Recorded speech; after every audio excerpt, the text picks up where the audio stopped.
Merdeka belajar wujud yang nyata. Raih mimpimu juga cita-cita. Generasi emas Indonesia. Profil belajar Pancasila tanamkan di dalam dada. Profil belajar Pancasila, cerdas berkarakter itu kita.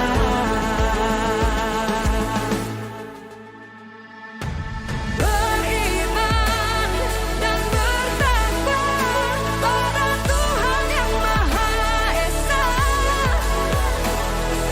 Berakhlak mulia, berkebinekaan global kita.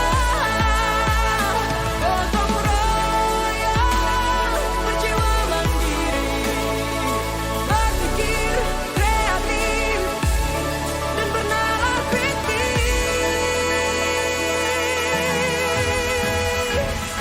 Perbedaan bukan suatu halangan untuk kita saling bergandeng tangan. Bhinneka Tunggal Ika, semboyan negeri kita yang harus kita jaga bersama.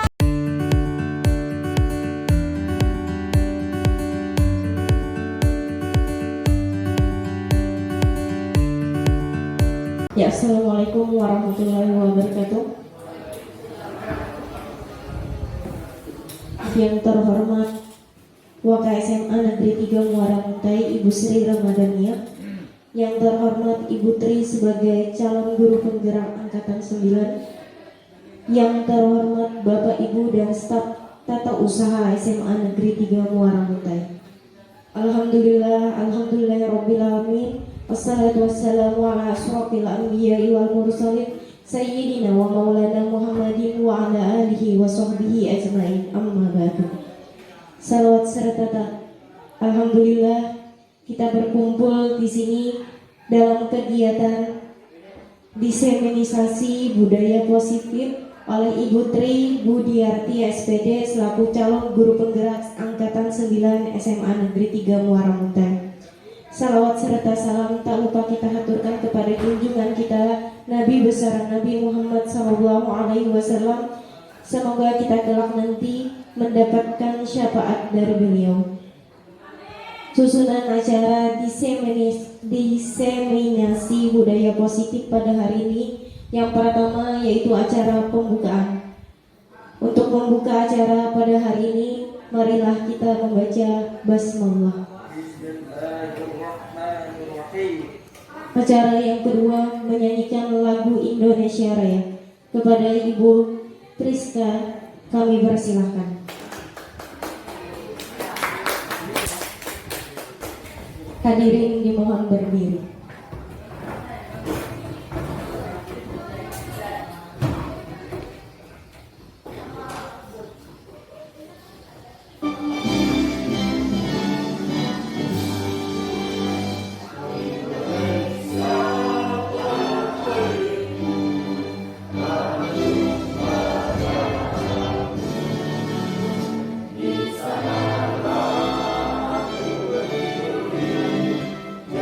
Bye.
dipersilakan duduk kembali.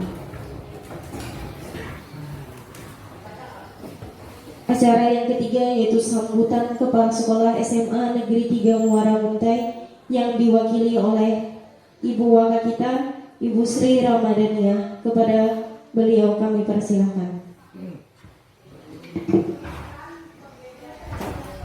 Waiting for collection. Bismillahirrahmanirrahim. Assalamualaikum warahmatullahi wabarakatuh. Alhamdulillahirrabbilalamin. Assalatu wassalamu ala asrafil anbiya'i wal mursalin Sayyidina wa maulana Muhammadin wa ala alihi wa sahbihi ajma'in. Rabbi shrah li sadri wa yassir li amri wahlul 'uqdatam min lisani yafqahu qawli. Amma ba'd. Alhamdulillah, hari ini kita masih diberikan oleh Allah badan yang sehat sehingga kita bisa berkumpul dalam kegiatan hari ini. Sholawat dan salam semoga selalu tercurahkan kepada junjungan kita, teladan kita sampai akhir zaman, yaitu Nabi Muhammad SAW. Semoga kita sebagai umat beliau diberikan syafaat di yaumil akhir nanti. Amin. Yang saya hormati Ibu Tri Budiarti SPD selaku pemateri dalam kegiatan ini hari ini. Yang saya hormati Ibu Nur Hayati sebagai waka kesiswaan dan Bapak Ibu guru serta seluruh staf tata usaha. Terima kasih saya ucapkan dalam kesempatan ini. Saya selaku waka kurikulum mewakili kepala sekolah karena kepala sekolah berhalangan hadir pada kegiatan hari ini. Dalam hal ini yang pertama, kami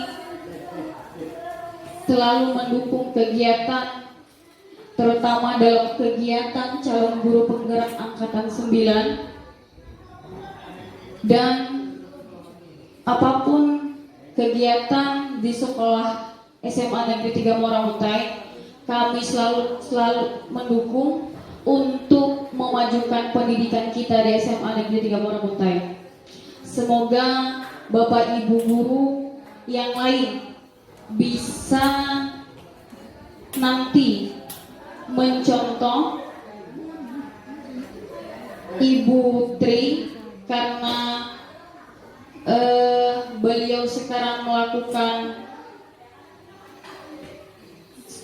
pendidikan calon guru penggerak. Semoga nanti yang akan datang bukan saja beliau, tetapi kita yang lainnya juga bisa mengikuti jejak beliau, sehingga kita sama-sama bisa memajukan pendidikan kita, terutama di SMA Negeri 3 Muara Muntai. Selanjutnya, semoga dengan kegiatan kita hari ini bisa memberikan pengaruh positif di SMA Negeri 3 Muara Muntai dengan sesuai apa yang kita cita-citakan untuk SMA Negeri 3 Muara Muntai.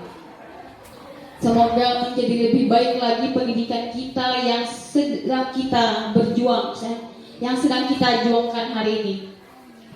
Mungkin tidak banyak dan tidak panjang lebar sambutan hari ini. Terima kasih, mohon maaf apabila ada kesalahan. Assalamualaikum warahmatullahi wabarakatuh.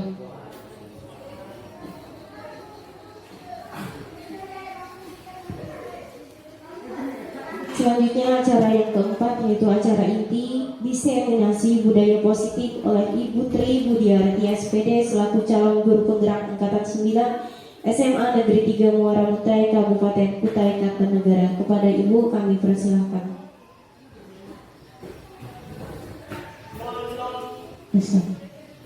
Assalamualaikum warahmatullahi wabarakatuh. Selamat pagi. Apa kabarnya Bapak Ibu? Alhamdulillah. Saya ucapkan syukur kehadiran Allah Subhanahu wa taala karena dengan berkat dan rahmatnya juga kita hari ini bisa berkumpul bersama dalam keadaan sehat walafiat untuk bersama-sama mengikuti kegiatan diseminasi budaya positif yang akan saya sampaikan selaku calon guru penggerak Angkatan 9 Kabupaten Kutai Kartanegara. Tak lupa salawat dan salam kita aturkan kepada Nabi Muhammad SAW. Mudah-mudahan semua mendapatkan syafaat beliau di yaumil akhir kelak. Amin ya rabbal alamin. Baik Bapak Ibu, sepertinya kita agak kaku gitu ya. Jadi santai-santai aja dulu Pak gitu ya. Kita bersantai dulu, mungkin dengan ice breaking, mungkin kita bisa membuka auranya supaya lebih kelihatan santainya gitu ya. Oke, mungkin saya minta tolong berdiri dulu Bapak Ibu gitu ya.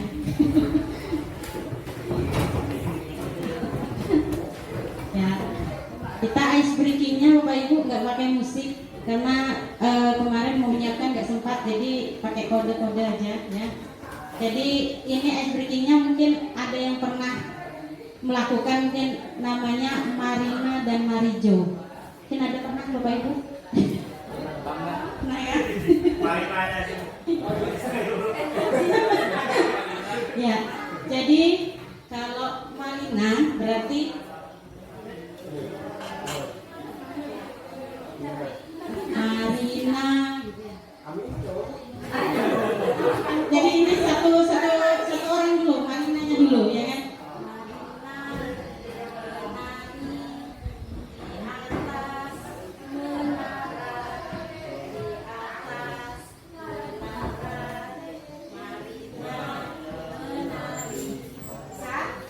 Sama, yuk. Bisa? Atau kita ulang dulu? Satu pasang dulu Pak, nanti Marijo gitu ya. Oke, Marina menari di atas menara, di atas menara, Marina menari. Sah? Oke. Nah sekarang Marinanya punya pasangan, namanya Marijo. Ya. Karena kalau tidak ada pasangan double percaya. Ya. Nah, kalau Marijo berarti kan lebih maskulin, ya kan? Tidak mungkin begini. Berarti kita bikin Marijo. Tetap gitu. Marijo menari di atas menara, di atas menara, Marijo menari.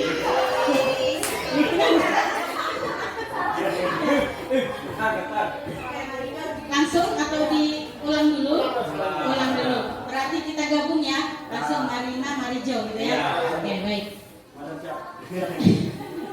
Marina menari di atas menara, di atas menara, Marina menari.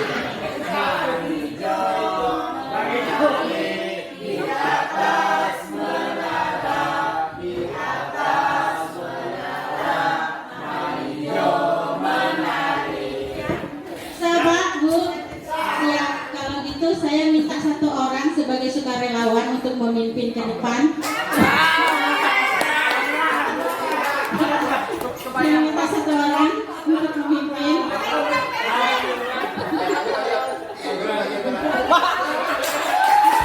Oke, ya baik. Ya. Jadi Pak Amrannya cuma menirukan gerakan, jadi yang menyanyikan peserta gitu ya. Ya, jadi suka-suka aja Pak Amran, mau tadi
Kita menyanyi aja. Kita menyanyi aja. Kita menyanyi aja. 1, 2, 3. Mari menari. Kita menyanyi mana?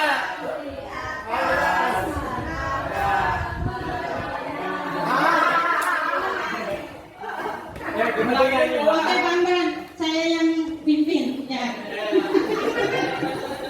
Oke, baik. Sudah Bapak Ibu siap? Siap. Oke.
Kita sudah ice breaking, jadi sudah agak refresh ya. Sekarang kita masuk ke carry-nya.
Ya, kegiatan kita pada hari ini adalah mengenai diseminasi atau penyampaian budaya positif, di mana kegiatan ini adalah merupakan suatu bentuk pengaplikasian yang pernah saya pelajari di modul 1.4, yaitu mengenai budaya positif.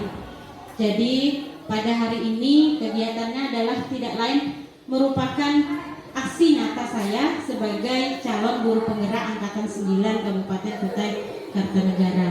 Nah, jadi kita lihat dulu di sini kita punya poin utamanya, yaitu budaya positif.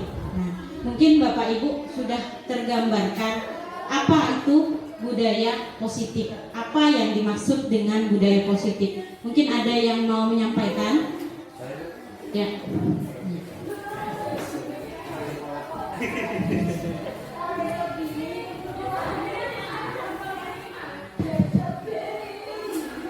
Bismillahirrahmanirrahim. Assalamualaikum warahmatullahi wabarakatuh. Saya Henry Brahma, izinkan sedikit Bu, saya menyampaikan pendapat saya terkait budaya positif. Menurut pandangan saya Bu, budaya positif itu merupakan penerapan pembiasaan hal baik yang mana mencakup perilaku, sikap, sampai tutur kata, bukan hanya siswa tapi seluruh warga sekolah Bu. Mungkin itu saja Bu dari saya. Terima kasih Pak Henry. Jadi menurut Pak Henry adalah merupakan suatu tindakan yang biasa tergambarkan dalam perilaku setiap warga sekolah gitu ya. Nah itu merupakan budaya positif. Mungkin ada lagi yang lain yang mau menyampaikan atau idem gitu.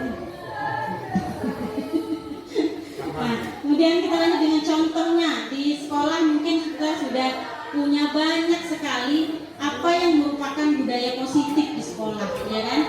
Kita tahu semua apa yang dilakukan oleh warga sekolah, terutama oleh guru, staf TU, kemudian kepala sekolah, itu tidak lain adalah merupakan perwujudan budaya positif di sekolah untuk membentuk satu tujuan, untuk membentuk anak-anak yang memiliki perilaku yang mengacu pada 6 dasar profil pelajar Pancasila tadi. Nah kira-kira Bapak Ibu apa contoh dari perwujudan budaya positif di sekolah yang bisa kita lihat di sekolah kita saja? Mungkin ada yang mau menyampaikan Bapak Ibu?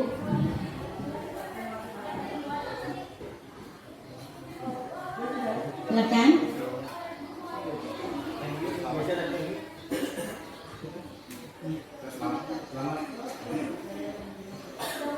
Ada Pak Selamat? Ya. Tidak tahu benar atau salah.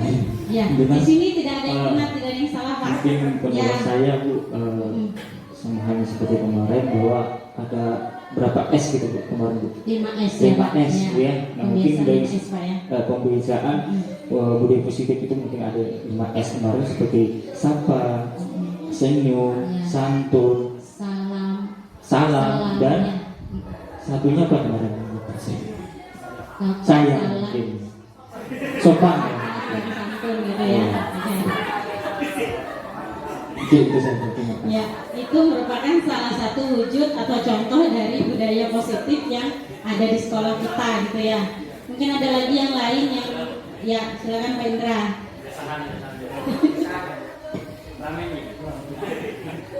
Baik, berkaitan dengan budaya positif yang ada beberapa hal yang disebutkan tadi 7. Yang paling penting adalah toleransi dalam sekolah. Karena ya kita di SMA Negeri 3 kita bersyukur di SMA 3 ini 100% muslim, tapi secara tidak langsung toleransi itu tetap terjaga karena mengingat ada beberapa sekolah yang di luar yang sempat kita diskusikan berkaitan dengan perbedaan keyakinan dan ini menjadi sumber masalah. Dan salah satu budaya positif yang harus kita jaga selama ini adalah toleransi dalam masyarakat khusus warga sekolah, kemudian ada di segi dengan peduli dengan lingkungan, kemudian saling sikap jujur dan sebagainya. Itu salah satu beberapa contoh budaya positif. Oke, baik, terima kasih Pak. Nah jadi menurut Pak Indra itu adalah sikap toleransi Pak ya, saling menghormati, menghargai antar sesama warga sekolah gitu kan. Nah jadi semua itu nanti terwujudkan dalam suatu kegiatan. Misalnya nanti kita dalam kegiatan Jumat bersih, bergotong royong, itu kan kita masuk dalam kegiatan atau sikap rasa saling bekerja sama, bergotong royong, hormat menghormati gitu ya. Kemudian kalau yang biasa juga kita lihat kegiatan budaya positif lagi di sekolah tadi seperti yang Pak Selamat sampaikan, bersalam-salaman dengan guru pada saat di awal pembelajaran, kemudian di akhir pembelajaran, itu juga merupakan budaya positif sekolah gitu ya. Nah, kemudian kita masuk di sini. Jadi budaya positif sekolah itu adalah merupakan perwujudan dari nilai-nilai atau keyakinan universal yang diterapkan di sekolah. Jadi budaya positif itu tidak bisa kita ciptakan secara instan. Jadi harus bertahap. Yang namanya juga kan perubahan. Perubahan itu tidak ada yang langsung jadi, langsung baik, tidak ada, ya kan? Jadi harus bertahap dan itu semua harus dimulai dari yang namanya kemauan diri dari pribadi sendiri. Jadi ada yang namanya kemauan motivasi intrinsik dan ekstrinsik. Jadi yang harus kita tebalkan itu adalah motivasi intrinsik. Apalagi kita sebagai guru. Jadi kita harus punya yang namanya motivasi intrinsik di dalam diri. Jadi tidak harus kita itu ngikut orang lain dulu. Kalau misalnya orang lain sudah melakukan, baru kita mau melakukan. Berarti kita tidak punya yang namanya motivasi intrinsik gitu ya. Sementara kita tahu bahwa guru itu adalah yang digugu dan ditiru gitu ya, merupakan panutan dan tauladan. Jadi guru itu harus menjadi contoh yang baik sehingga murid dengan kesadaran sendiri akan mengikuti apa yang dilakukan oleh seorang guru. Nah itu. Nah, jadi ini adalah materi-materi yang akan kita kita diskusikan pada hari ini. Jadi terkait konsep inti dari budaya positif itu ada perubahan paradigma belajar, kemudian ada disiplin positif, nilai-nilai kebajikan, kebutuhan dasar manusia, motivasi perilaku manusia, posisi kontrol guru, keyakinan kelas, dan segitiga restitusi. Beberapa dari konsep intinya yang nanti akan kita bahas satu persatu. Kita mulai dengan pembelajaran atau tadi yang disebut sebagai perubahan paradigma belajar. Nah, jadi pembelajaran dengan paradigma baru ini merupakan pembelajaran yang dirancang berdasarkan prinsip pembelajaran berdiferensiasi, sehingga para peserta didik belajar sesuai kebutuhannya, berdasarkan tahap perkembangan sesuai teori psikologi modern untuk mewujudkan profil pelajar Pancasila. Jadi mungkin kalau di telinganya Bapak Ibu ini sudah familiar sekali dengan yang namanya pembelajaran berdiferensiasi. Karena kita tahu Pak, murid itu mempunyai kebutuhan yang berbeda-beda, ya kan? Jadi tidak mungkin kita mengacu hanya pada satu kebutuhan, gitu ya. Nah, kalau pada zaman dulu mungkin kita belum tahu cara kita mengajar. Jadi kita hanya mengajar dengan cara misalnya metode ceramah saja. Berarti anak yang punya kebutuhan berbeda, anak yang tidak suka mendengarkan guru ceramah itu nantinya tidak akan dapat ilmunya, ya kan? Seperti itu. Nah, makanya sekarang ini diterapkanlah yang namanya pembelajaran berdiferensiasi untuk memenuhi yang namanya kebutuhan dari perbedaan-perbedaan murid tadi. Karena sesuai dengan apa yang diajarkan oleh Ki Hajar Dewantara, bahwa guru itu adalah dianggap sebagai petani, kemudian murid itu adalah bibitnya, kemudian sekolah itu adalah lahannya.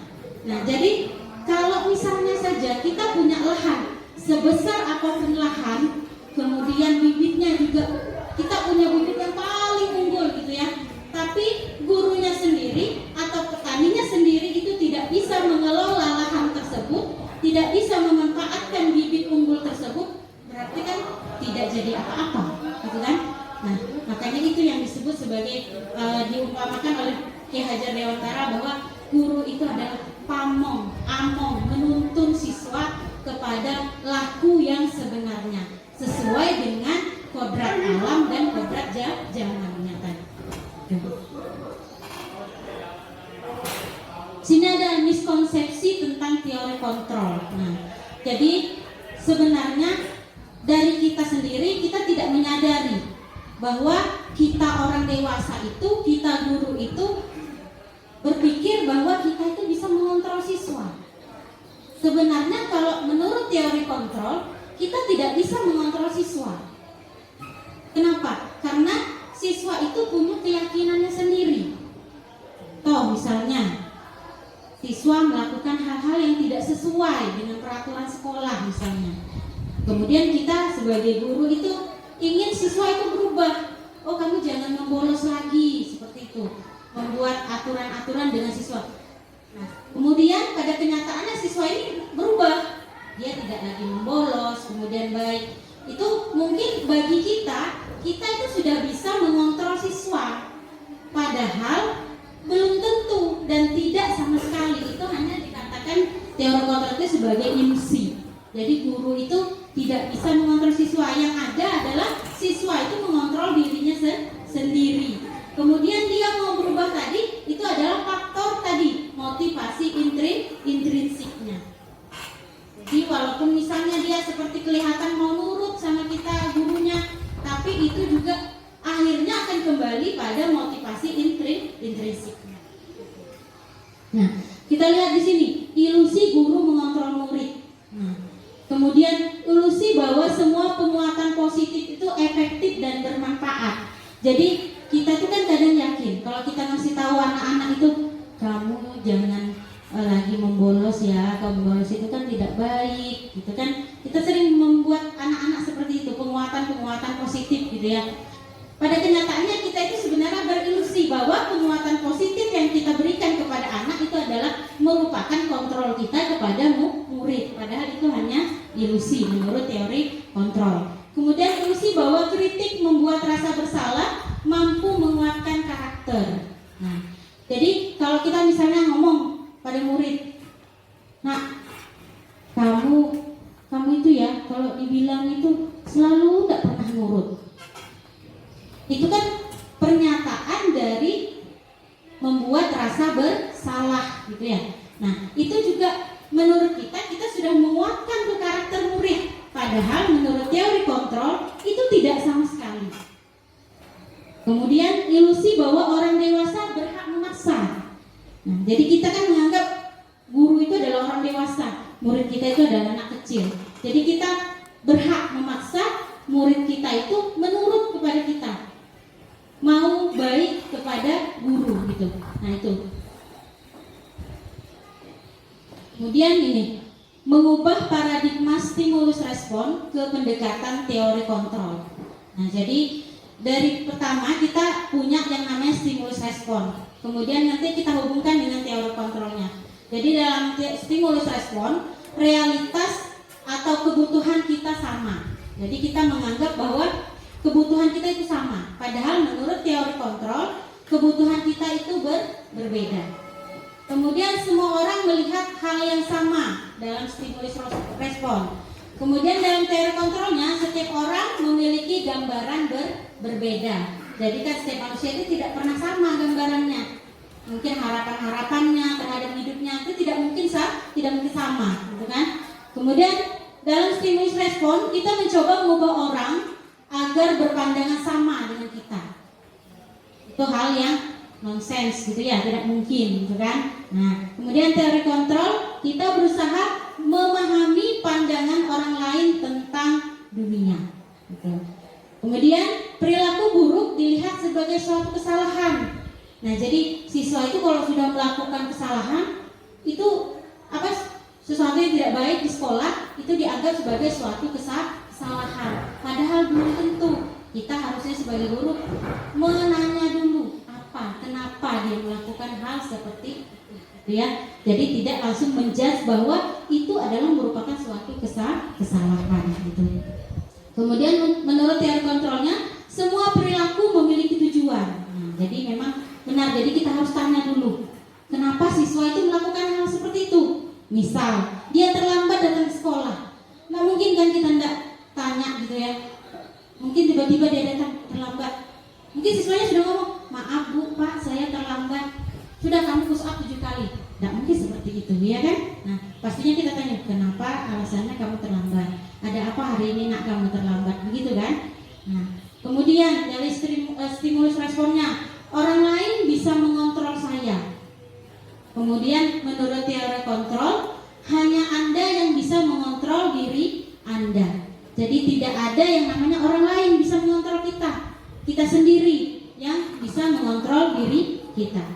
Kemudian saya bisa mengontrol orang lain. Nah, itu menurut stimulus responnya. Kemudian menurut teori kontrolnya, Anda tidak bisa mengontrol orang lain. Nah, sebenarnya banyak sekali kenyataan yang sering kita temui dalam kehidupan sehari-hari ya menurut teori kontrol ini. Jadi kita tidak bisa mengontrol orang lain, baik itu perilaku, kemudian ucapan, lisan, perbuatan, semua itu tidak bisa kita kontrol.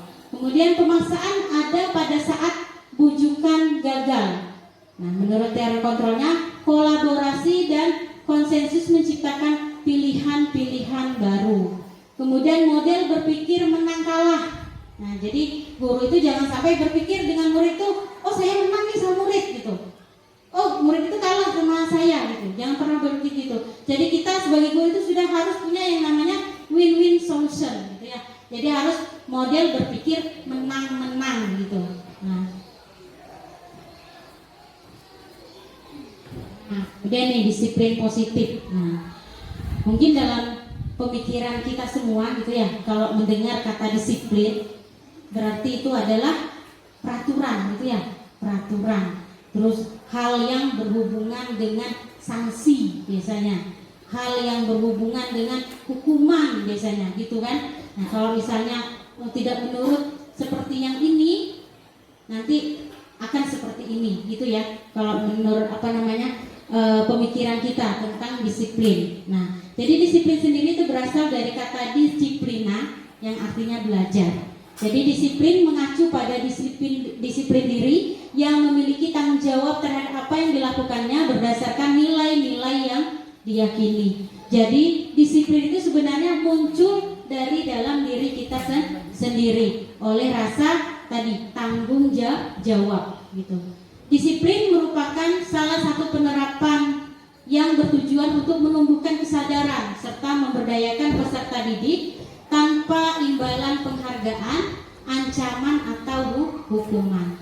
Jadi sebenarnya yang yang kita sikapi sejak dulu itu sebenarnya disiplin itu selalu kita kaitkan dengan yang namanya ancaman, hukuman, imbalan. Sebenarnya itu tidak boleh Bapak Ibu. Kalau menurut teori kontrol itu, kita itu sebagai guru itu harus menerapkan disiplin itu benar-benar harus bisa memunculkan tadi yang namanya motivasi intrinsik tadi. Jadi siswa itu harus punya kesadaran sendiri tanpa harus dihukum, tanpa harus diberi reward atau penghargaan. Itu. Kemudian sebagai pendidik berarti tujuan kita adalah menciptakan peserta didik yang memiliki disiplin diri sehingga mereka berperilaku mengacu pada nilai-nilai kebajikan universal dan memiliki motivasi intrinsik dalam perubahan perilaku ke arah yang lebih baik. Nah, di sini ada nilai-nilai kebajikan. Jadi nilai-nilai kebajikan itu adalah nilai-nilai yang disepakati bersama, terlepas dari apapun suku bangsanya, agamanya, bahasanya maupun latar belakangnya. Jadi biasanya nilai-nilai kebajikan ini bersifat positif biasanya. Jadi kalau ini saya ambil contoh dari institusi atau organisasi, ada 3 aja yang saya ambil. Jadi dari profil pelajar Pancasila, kemudian dari PYP, kemudian ada dari life skill, itu organisasinya. Kemudian untuk profil pelajar Pancasila kita tahu ada 6 dimensi ya kemarin. Jadi ada beriman dan bertakwa kepada Tuhan Yang Maha Esa dan berakhlak mulia, berkebinekaan global, bergotong royong, mandiri, kreatif dan bernalar kritis. Kemudian dari PYP itu ada toleransi, rasa hormat, integritas, mandiri, menghargai, antusias, empati, keingintahuan, kreativitas, kerjasama, percaya diri dan komitmen. Itu. Kemudian dari life skill-nya sendiri itu dapat dipercaya, lurus hati, pendengar yang aktif, tidak merendahkan orang lain dan memberikan yang terbaik dari diri. Jadi nilai-nilai kebajikan itu semuanya bersifat positif gitu. Nah, sekarang kita lihat manusia itu ternyata memiliki kebutuhan dasar. Nah, jadi kebutuhan dasar manusia adalah segala sesuatu yang kita lakukan untuk mendapatkan apa yang kita inginkan. Jadi seluruh tindakan kita itu pastinya memiliki tujuan. Jadi semua usaha itu yang kita lakukan dalam rangka untuk memenuhi kebutuhan dasar kita supaya terpenuhi dengan baik. Jadi apabila kebutuhan dasar kita sebagai manusia itu tidak terpenuhi, maka muncullah yang namanya perilaku menyimpang. Ya kan? Kita lihat aja mungkin anak-anak murid kita gitu ya. Kalau kebutuhan dasarnya tidak terpenuhi gitu kan. Nah, mungkin bisa jadi dia melakukan yang namanya perilaku menyimpang. Nah, kita lihat di sini. Nah, ini 5 kebutuhan dasar manusia. Jadi ada bertahan hidup, kasih sayang dan rasa diterima, penguasaan, kebebasan dan kesenangan. Bertahan hidup berarti dari kebutuhan makanan, pakaian, tempat tinggal, keamanan dan kesehatan. Itu kebutuhan untuk bertahan hidup. Kemudian dari rasa kasih sayang dan rasa diterima. Berarti rasa diterima, diperdulikan, berbagi, kerjasama, atau menjadi bagian dalam kelompok.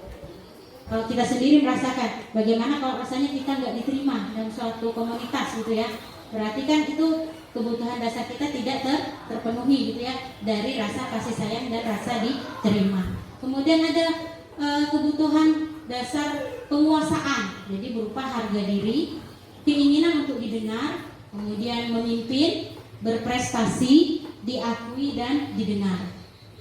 Kemudian ada kebutuhan kebebasan. Nah, kebebasan ini sifatnya mandiri, kemudian memiliki pilihan, mencoba hal baru, mampu mengendalikan diri. Nah, ini berfokus pada emosional. Kemudian ada kesenangan. Nah, kesenangannya tentunya ya bermain gitu ya.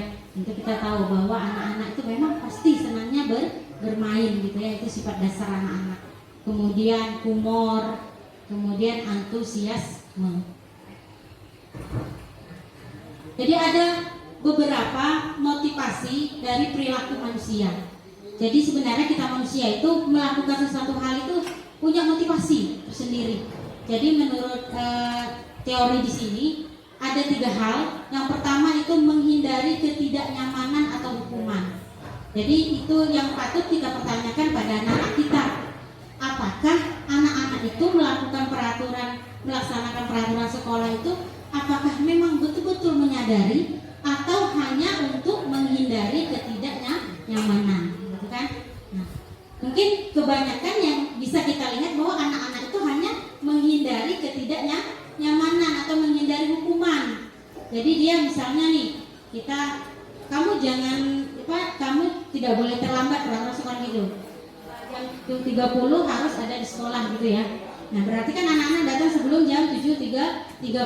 Tapi apakah benar-benar anak-anak itu punya motivasi di dalam dirinya?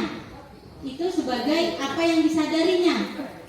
Pada kenyataannya kebanyakan anak-anak itu hanya menghindari hukuman. Nah, kemudian untuk mendapatkan imbalan atau penghargaan dari orang lain.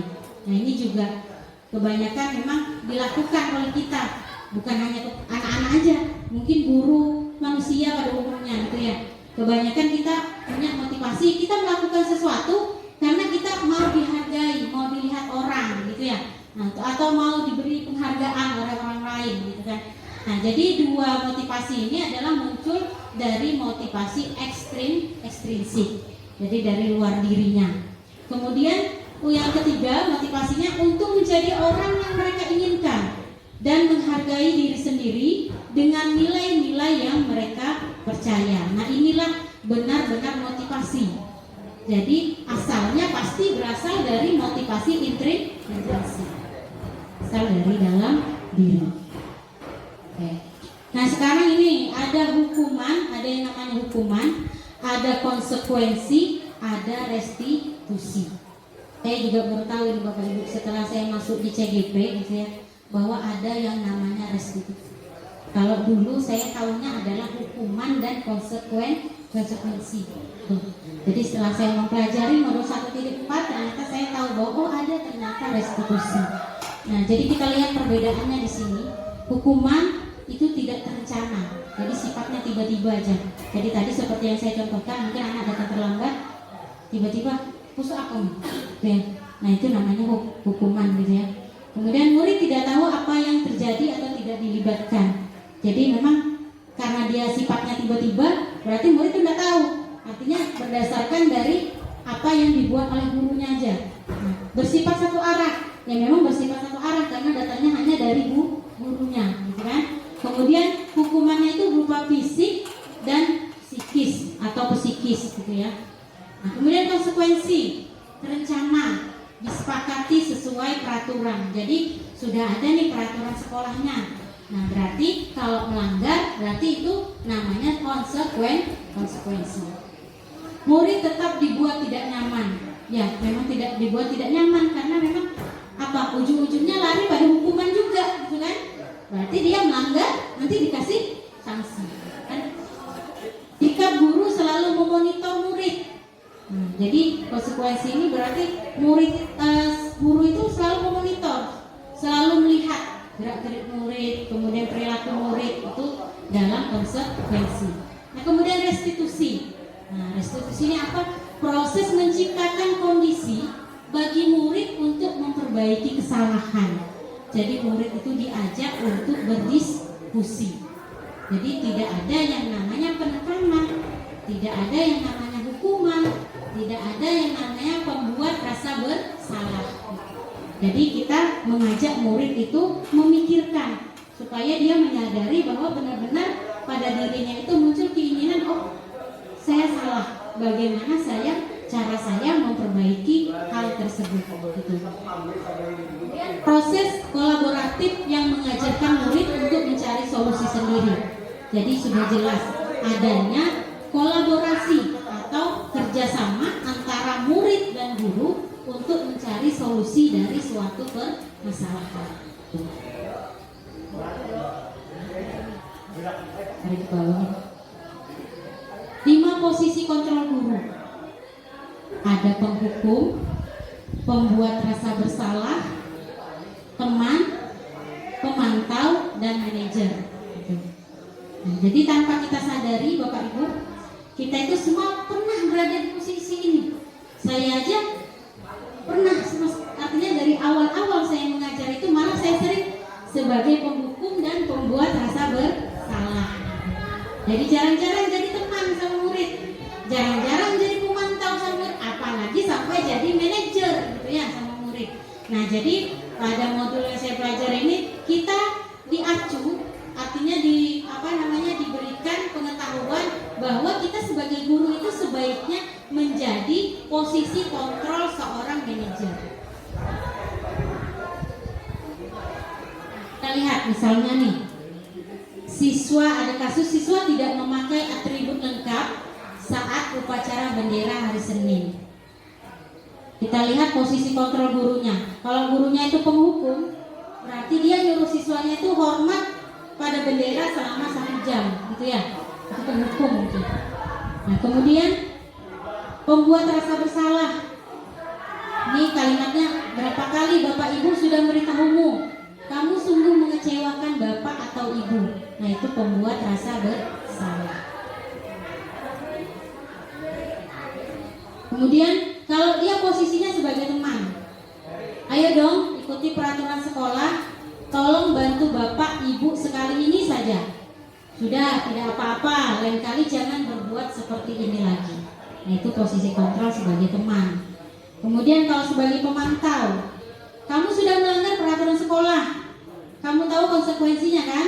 Setelah upacara kamu beli atribut sekolah di koperasi dan jangan diulangi lagi. Nah, itu pemantau. Nah, kemudian yang terakhir, nah ini yang seharusnya posisi kontrol seorang guru adalah sebagai manajer. Jadi menanyakan dulu, apa kamu tahu kesalahanmu? Kira-kira bagaimana kamu memperbaikinya? Jadi harusnya kita sebagai guru berada pada posisi ini.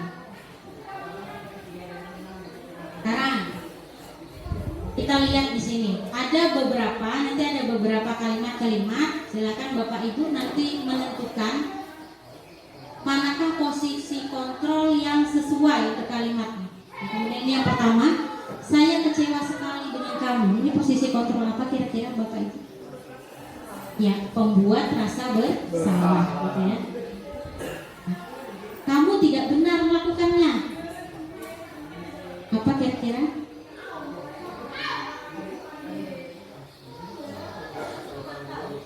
Pemantau, apalagi ada yang lain?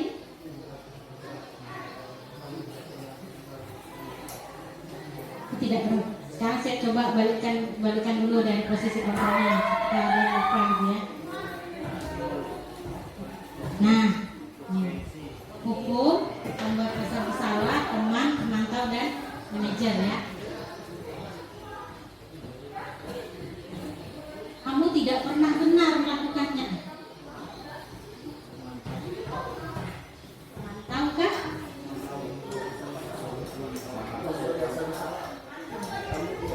Kamu tidak pernah benar melakukannya. Apa kira-kira? Kamu tidak pernah.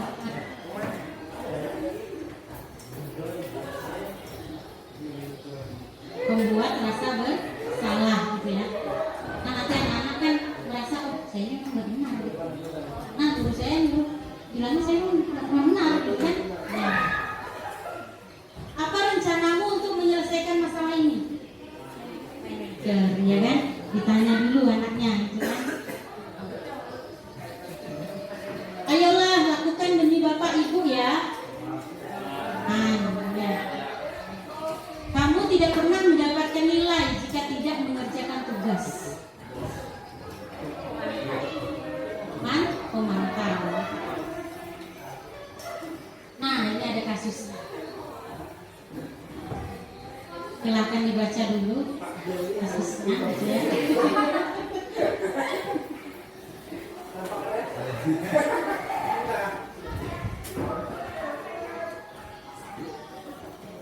Namanya Pak Sambo.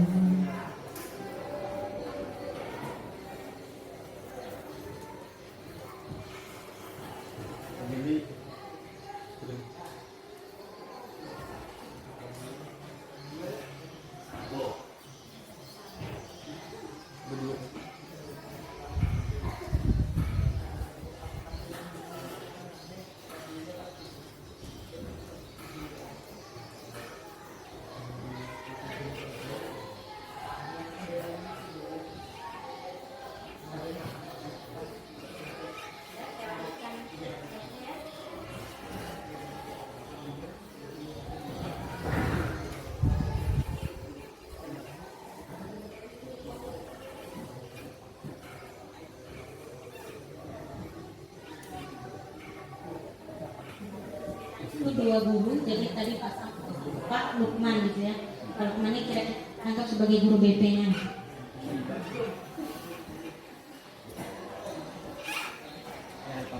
kira-kira dari kasus ini Bapak Ibu, posisi Pak Sambo itu sebagai apa kira-kira?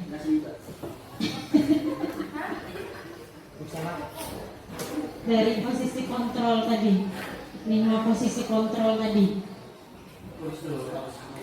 Pembuat rasa bersalah, ya 1. Apalagi kira-kira ada lagi yang bisa kita sebutkan di situ? Posisi menghukum Bu ya, menghukum ya. Ya, jadi pemantau ada nggak masuk kira-kira Bapak Ibu? Masuk ya, pemantau ya dari. Ya. Nah. Kira-kira dari penghukum dulu. Penghukum tadi dari kalimat yang mana Bapak Ibu? Sebagai penghukum.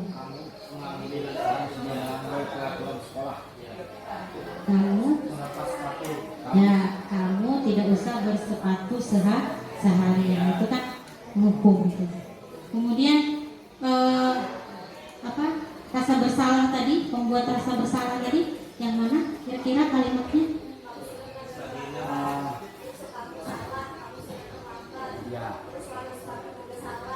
Iya, itu juga ya.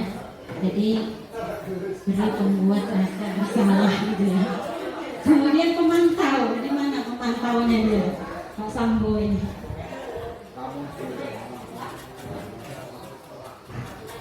Pemantau.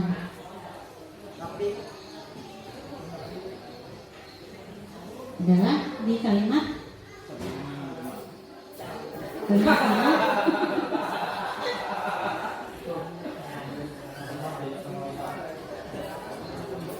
segera buka sepatumu kalau tidak bisa mengenakan warna sepatu sesuai peraturan. Jadi dia memantau peraturan sekolah itu gurunya, ya.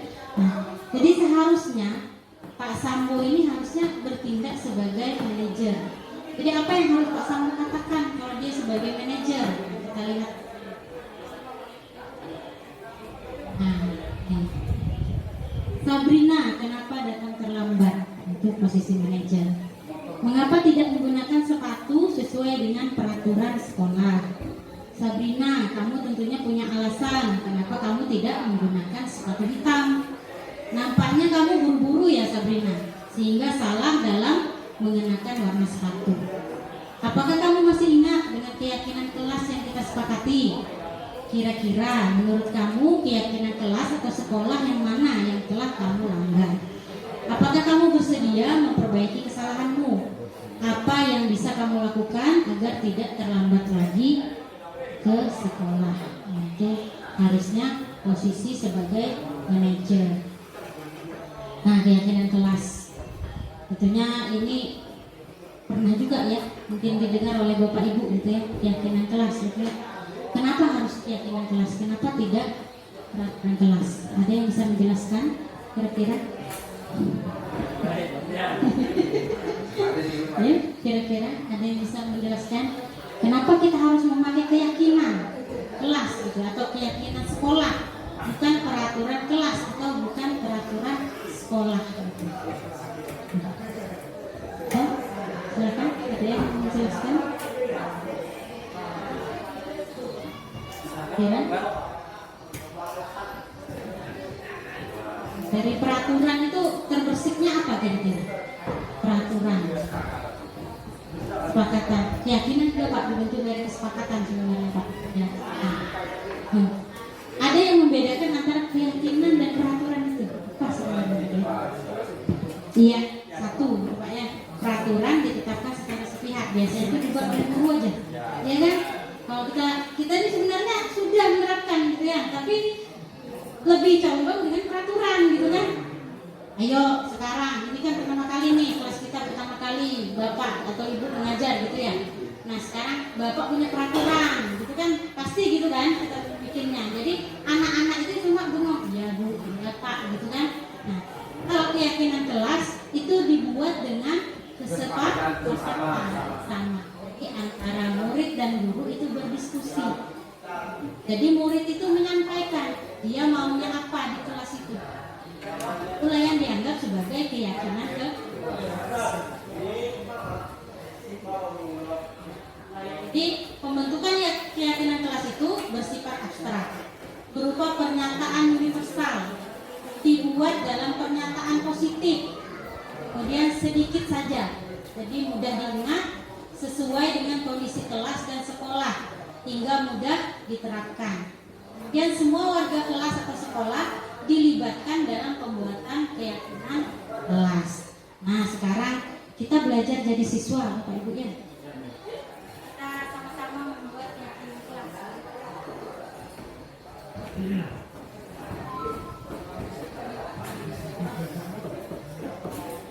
Silakan Bapak menuliskan apa yang menjadi keinginan Bapak dalam membuat keyakinan kelas.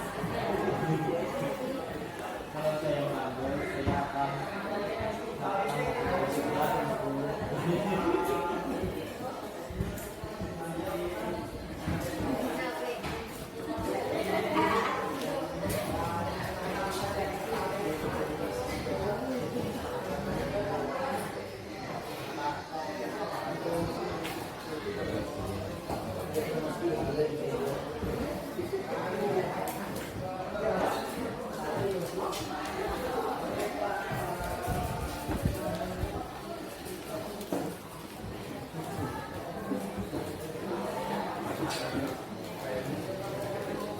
keyakinan kelas ini pada intinya tadi sedikit saja yang diingat, kemudian pernyataannya juga pernyataan positif.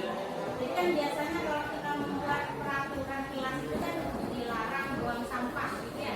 Kalau keyakinan kelas itu jagalah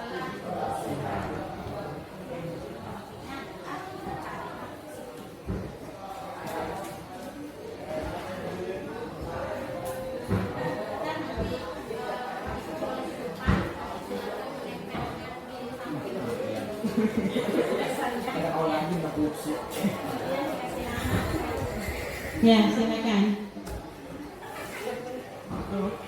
Boleh 1 enggak apa-apa. Boleh 5 juga enggak apa-apa, Pak Amran.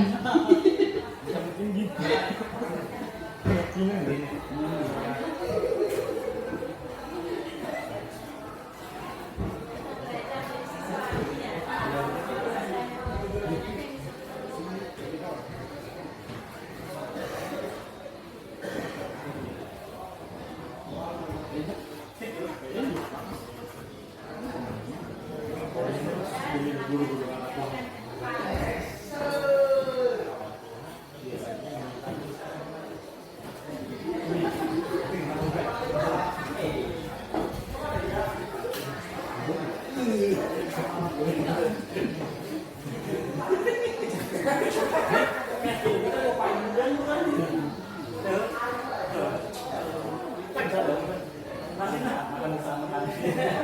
Nah, makan bersama di sini. Ini bentar.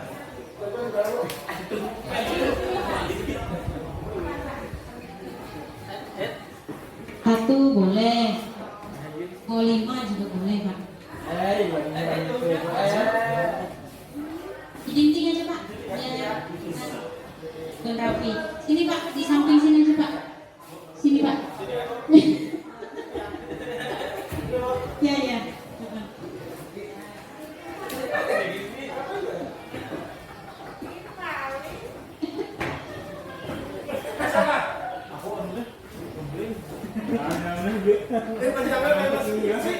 Kayak di HP. Dicek dulu sedang.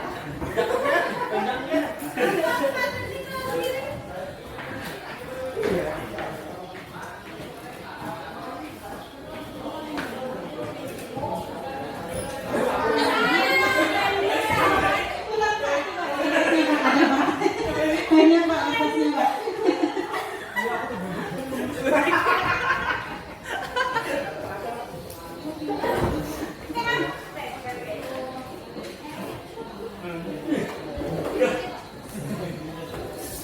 Oke.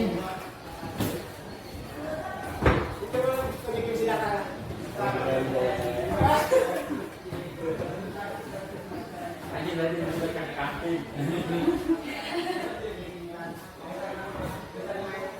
Pak Imran, Pak Imran, ya belum. Mbak ada membuat musik. Itu Siti.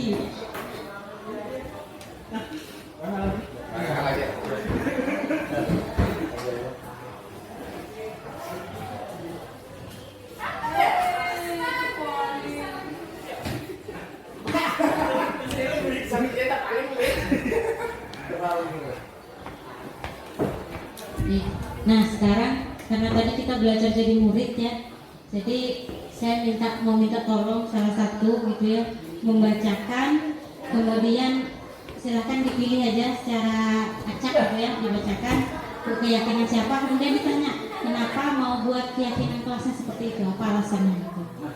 Entry mungkin depan, oh yang di depan, oke baik, Sri ya.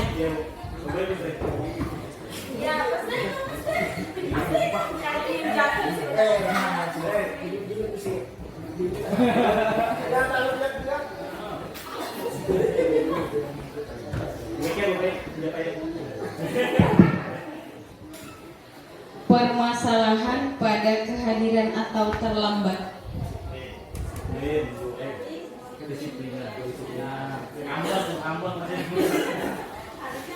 Udah poin ya.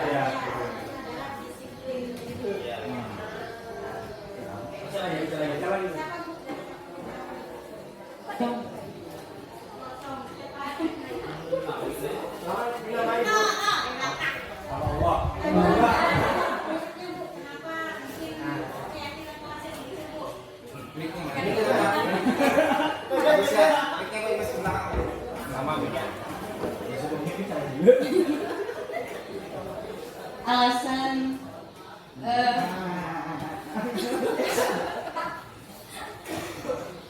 alasan membuat keyakinan kelas dengan permasalahan pada kehadiran terlambat sebabnya kenapa? Kenapa harus disepakati seperti itu? Karena sering ditemui, pertama itu kehadiran pengaruh banget sama nilainya untuk karya. Yang kedua untuk keterlambatan itu untuk disiplin para siswanya atau siswinya. Sekian. Tadi mungkin Bapak siapa yang mau membacakan lagi depan? Pak Imran silakan maju Pak. Dengan hormat Pak.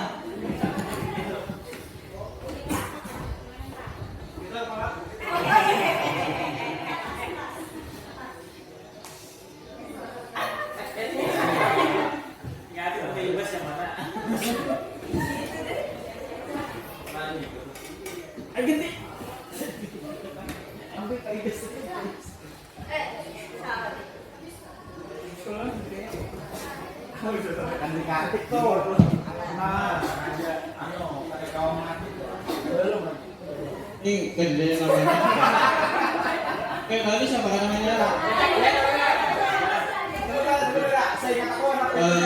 Bertanggung jawab. Oh, ini komandan. Bebas. Oh ya.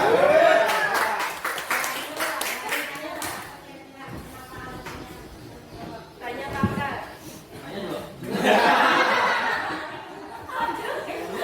Kan kenapa alasan memilih bertanggung jawab?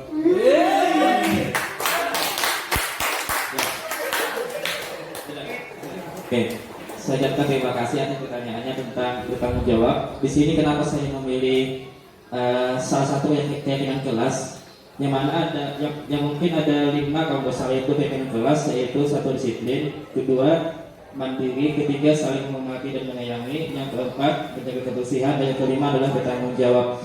Di sini kita mungkin salah satu saya memilih bertanggung jawab karena kita melakukan sebuah kesepakatan dan membiasakan kepada siswa supaya lebih bertanggung jawab di kelas. Misalnya ketika siswa memakai sesuatu dan dia sudah bertanggung jawab di mana tempat dia ngambil, di sana dia mengembalikan.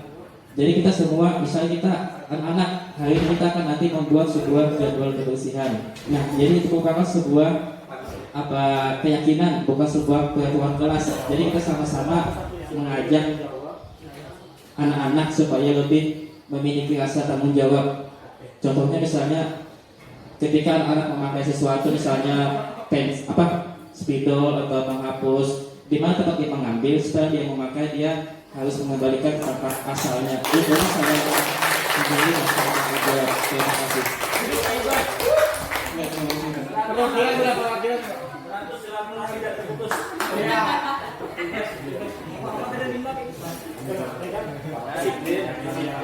Saya ucapkan pada Pak Amran, Pak Basran, Pak Imran, dan Kursi tadi ya. Oke. Nah, sekarang kita sudah membuat yang namanya keyakinan kelas. Kemudian kita lanjut dengan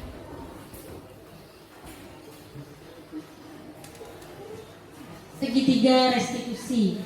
Nah, jadi segitiga restitusi ini adalah suatu proses dialog yang dijalankan oleh guru agar dapat menghasilkan murid yang mandiri dan bertanggung jawab. Nah, ada 3 proses dalam tahapan segitiga restitusi. Jadi ada validasi, menstabilkan identitas, kemudian yang kedua validasi tindakan yang salah, dan yang ketiga adalah menanyakan keyakinan. Jadi sebenarnya pada materi di sini tadi, pada kasus Pak Sambo bersama Sabrina tadi, itu sebenarnya kita sudah dapat yang namanya tahap-tahap dari segitiga restitusi tadi.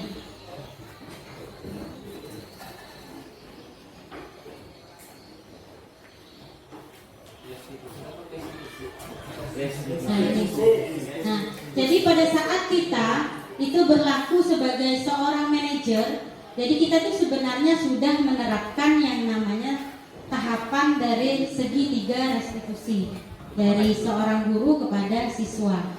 Jadi kalimat-kalimatnya di sini misalnya kita menstabilkan identitas. Nah, jadi kita harus nanya dulu ke anaknya, Sabrina kenapa datang terlambat? Kemudian mengapa tidak menggunakan sepatu sesuai dengan peraturan sekolah?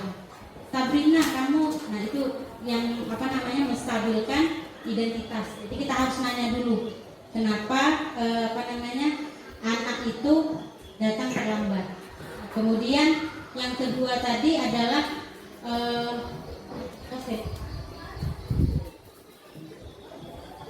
validasi tindakan yang salah ya, yang kedua ya, validasi tindakan yang salah. Nah ini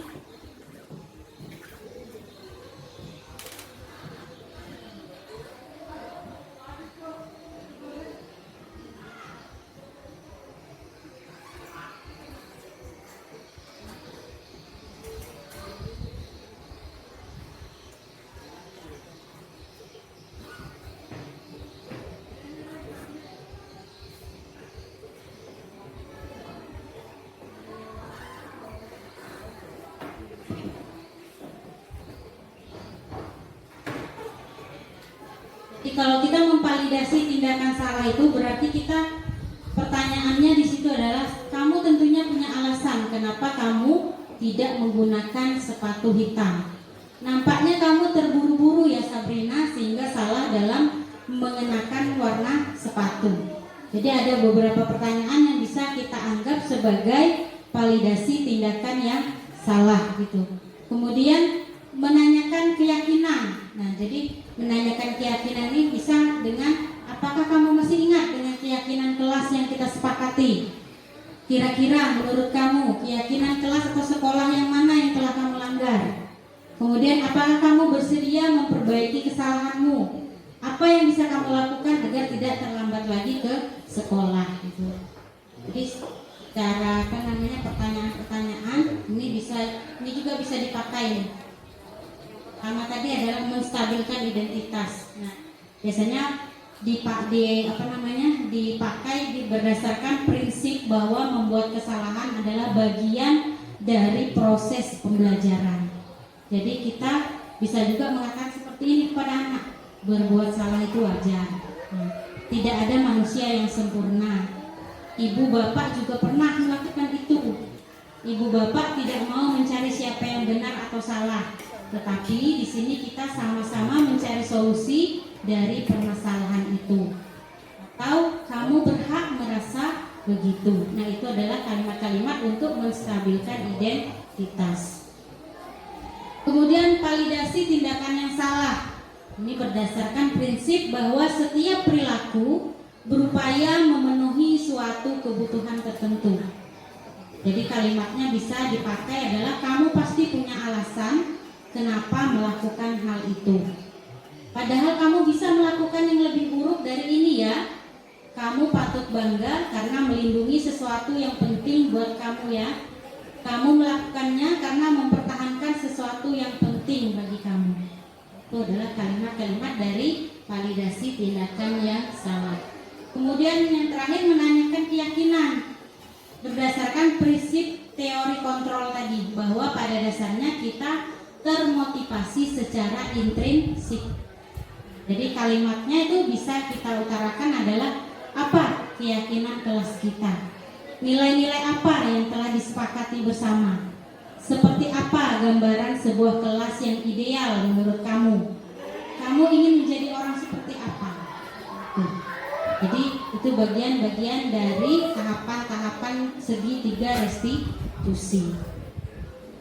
Nah, baik, kita berada di penghujung daripada materi kita. Jadi ini saya simpulkan dulu untuk materi kita tadi. Jadi dalam penerapan program disiplin positif itu hendaknya guru memiliki standar kepribadian profesional dan sosial yang baik, di mana guru mampu merefleksi dirinya dalam posisi kontrol saat ini. Bagaimana perjalanan dirinya sebagai among atau manajer yang menuntun murid-muridnya menjadi insan yang mandiri, merdeka dan bertanggung jawab. Nah, itulah kesimpulan daripada materi yang saya sampaikan pada hari ini. Nah, jadi ini adalah akhir dari apa yang saya sampaikan. Kemudian saya juga mohon maaf kepada Bapak Ibu, mungkin dalam penyampaian saya mungkin ada banyak sekali kekurangan.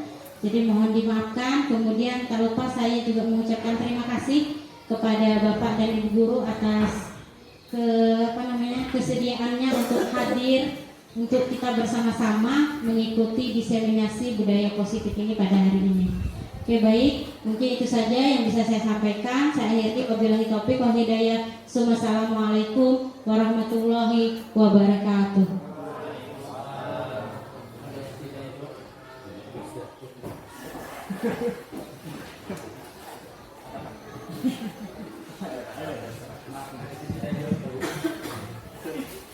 Ya, terima kasih kepada Ibu Tri Budiarti SPD selaku guru penggerak Angkatan 9 atas materi diseminasi budaya positif pada hari ini.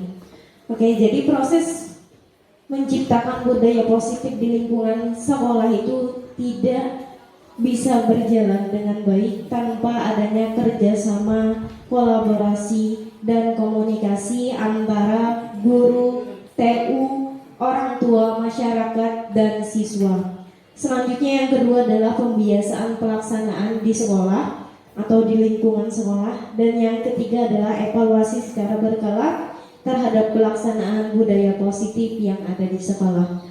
Mungkin acara selanjutnya yaitu doa.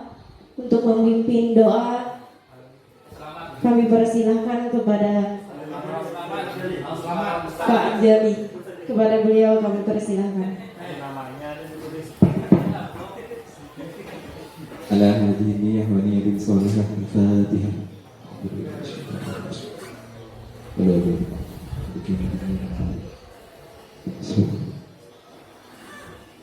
Bismillahirrahmanirrahim. Alhamdulillah rabbil alamin wassalatu wassalamu ala asrofil anbiya'i wal mursalin sayyidina Maulana Muhammad wa ala alihi wa sahbihi wa barik wa sallim ajma'in. Allahumma salli ala sayyidina Muhammad sallallahu tujina biha min jami'il ahwali wal afat wa tuqina Allah jami'al hajat wa tutahhirna biha min jami'is sayi'at wa tarfa'una biha indaka al-darajat wa tuballighuna biha as-saghayat min jami'il khairat fil hayati wa ba'da al-mamat. Allahumma inna nas'aluka an tusalli wa tusalli ala sayyidina Muhammad wa ala sayyidil anbiya'i wa sallam wa ala alihi wa sahbihi ajma'in wa an tansurna wa taftah alaina wa tarzuqna wa tahfazna wa taghfir lana wa li jami'il muslimin. Ya Allah ya Hayyu ya Qayyum la ilaha illa anta. Rabbana atina fid dunya hasanah wa fil akhirati hasanah wa qina adzabannar. Subhana rabbika rabbil izzati amma yasifun wa salamun alal mursalin walhamdulillahi rabbil alamin.